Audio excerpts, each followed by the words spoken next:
Before testing, ensure all accessories are complete and ready for use.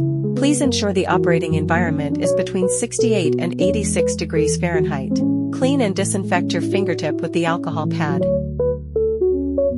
Twist off the protective cap and press the lancet firmly against your finger. Wipe off the first drop of blood.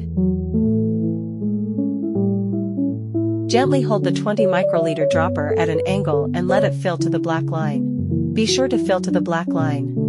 Add the blood into the diluent bottle. Mix gently 3 to 5 times by pipetting. Gently pinch the tip to expel any air. Add all the sample to the port. Insufficient blood may lower the result. Insert the test card into the device within 2 to 3 minutes after adding the sample. Wait for 10 minutes until the countdown ends. Do not remove the test.